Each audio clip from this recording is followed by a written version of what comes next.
Howdy y'all, welcome back. This is the weekly economic update for June 28th, 2021. Hope everyone has had a fantastic weekend. It was pretty nice here in Colorado, a little cooler. Again, I've had the heat on a little bit over the weekend, which probably aggravates a few people who a little more further south than I am. So, all right, well, let's go ahead and jump into the news of the week. Let's see here. On the weekly economic update, stocks reached new all-time highs last week as markets staged a strong rebound from the previous week. The Dow Jones was up 3.44, the S&P was up 2.74, NASDAQ 2.35, and international was up 0.97. So all in all, not too terrible. The rally, a lot of it came from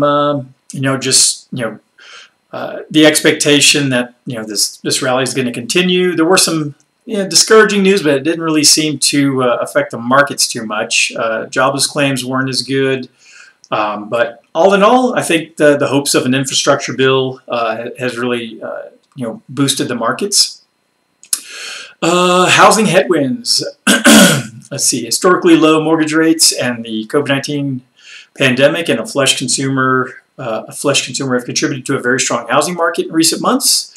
Last month, however, looks like they've been running into some headwinds. Rising costs of materials and labor led to a 5.9% decline in new home sales in May. Let's see. Meanwhile, the sales of existing home sales fell off 0.9. So, it's 4 months of declines, but I think that a lot of the inventory has just been snapped up over the last year or so. All right, economic data this week. Tomorrow we have consumer confidence. Wednesday, ADP employment reporting. A jobless claims and ISM manufacturing data. Friday, the employment situation report and factory orders. And we have a few companies reporting earnings. Micron, Constellation, General Mills, Walgreens, and McCormick & Company. So, alrighty, well, let's go to some of the articles I'm putting out this week. The first one's called the Cryptocurrency Conundrum. Basically, just it's talking about the volatility in the markets, in the crypto market, and prior to this moment, it says here 50% of the world's crypto was mined in China using custom-built computers, but it appears that China has this has led China to directing its electric companies to cut power to major crypto mining operations across the country. I know there's some rumors that, or some scuttlebutt that China doesn't really like crypto and doesn't like Bitcoin, so maybe that's the reason behind it. Also, in this article says that cryptocurrency is not a currency. It's a speculative asset class. I don't know. The dollar bills in our wallet aren't worth a whole lot much these days anyways. I mean, they're not backed by anything other than the full faith and credit of the U.S. government. So, with anything, you got to be careful. I'm a fan of crypto simply because it provides a, kind of an escape hatch out of the dollar system if it were to start to fall apart. I can just move my, liquid money over into a crypto, wait for things to stabilize, and then I can decide whether or not I want to move it back into, the dollar or whatever currency might make more sense at that point. So, we're getting a little ahead of ourselves if that's something that's going to happen today. But, with the current trajectory of what the Fed's actions, it's always good to give yourself options. All right, second one is insurance when you marry after 40. Basically just talks about, people are getting married later in life. I'm not sure why anyone would want to get married after 40. If you've made it that far, you might as well stay single. Hopefully my wife can't hear me. So basically just talking about, you want to protect your assets and your income when you're married. And also, the longer you live, to think about, other things you need to think about, such as, elder care and extended care and those sorts of things. So, interesting little short read. So I'll go ahead and move on to the next one. Economic lessons from used car inflation. Don't know if anyone who's watching this has been paying attention to the car market, but there's been a chip shortage, out of China, which has caused a lot of slowdowns in production for newer vehicles, which has made the used inventory much more attractive. And looks like from this article that inflation, while the inflation we're all experiencing is up about 5%, the used car market's up about 30%. So also things such as gasoline and food and all those sorts of things are also more expensive. But the used car market has really seen some dramatic jumps. All right. This is the weekly economic or the weekly market commentary from First Trust. Just wanted to touch on a couple of items here. The first starts out, Treasury yields have climbed significantly over the course of the week on increased inflation expectations and the Federal Reserve speculation. Region Fed Presidents James Bullard and Rob Kaplan both said on Monday they expect inflation next year to be above the Fed's target. Moving down a little bit, Fed Chairman Jerome Powell continued to give a very patient tune in congressional testimony on Tuesday, saying that one needs to be very humble about drawing signals from the economy from such an unusual setting of reopening the economy, and maintain the belief that inflation pressures are transitory. We'll see. Is this a temporary thing, or, because I know the guidance was it should be a couple of months.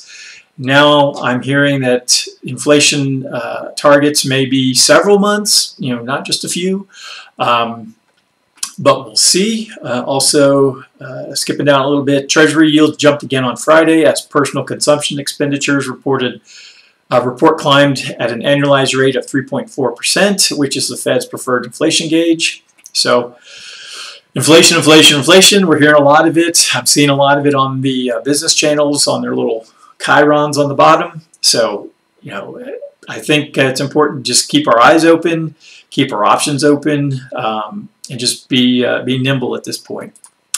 All right. The next article, also from First Trust, May personal income and consumption. Let me get to that. A couple of things I wanted to talk about. Personal income declined 2% in May, negative 1.8, including revisions from the prior month, beating the consensus expected of negative 2.5. So came in better.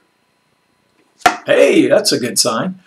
Personal consumption was unchanged in May versus a consensus expected of plus 0.4. So personal income is up 2.8% in the past year, while spending has increased 18.9%. So, income's up this much and spending's up this much. So it's not the greatest situation right now.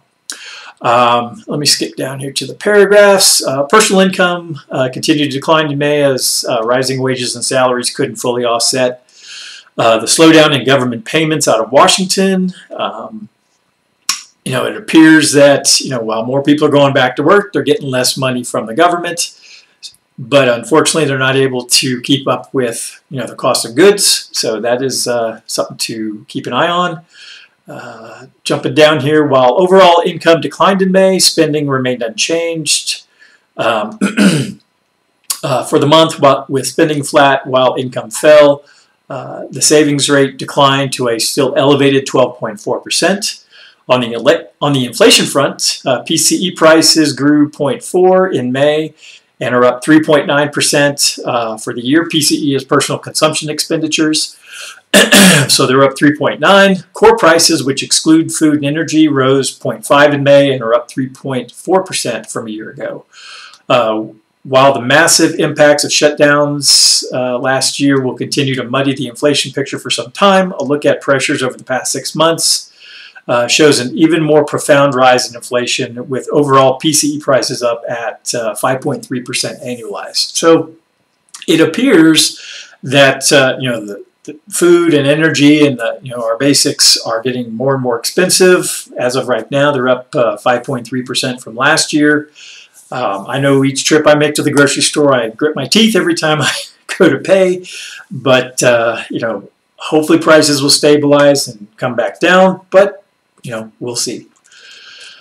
All right, and then the last white paper from First Trust I wanted to share was who will be our next Fed chief.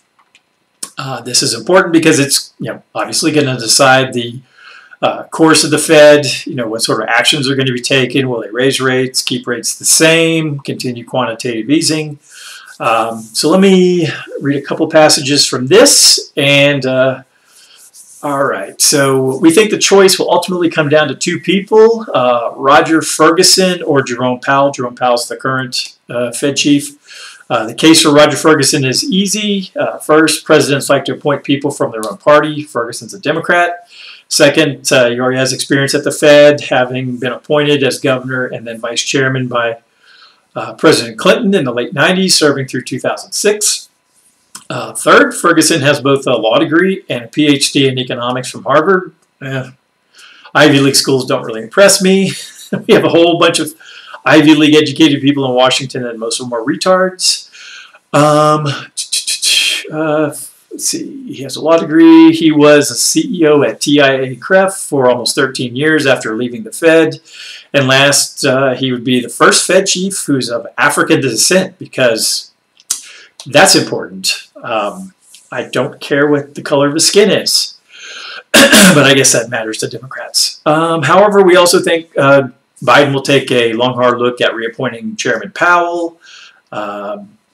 It's talking about Chairman Powell's, regarding the rate hikes, but based on, interpretation of his comments, most people believe that Powell is one of the policymakers who will projecting no rate hikes through 2023. So if you're Biden and you want the Fed to postpone rate hikes, Powell is your guy.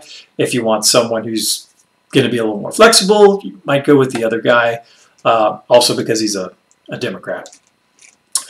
All right, and then this was an article that I saw over the weekend or Friday.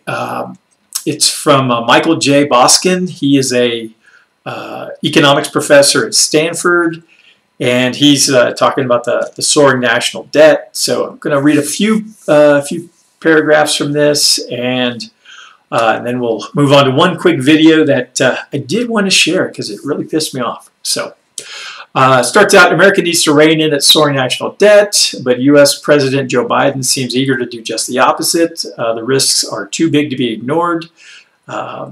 Next paragraph, in the aftermath of the 2008 financial crisis, President Obama ran the largest budget deficits of any president since World War II. His successor, Donald Trump, surpassed him, shocking, because Republicans and Democrats are the same.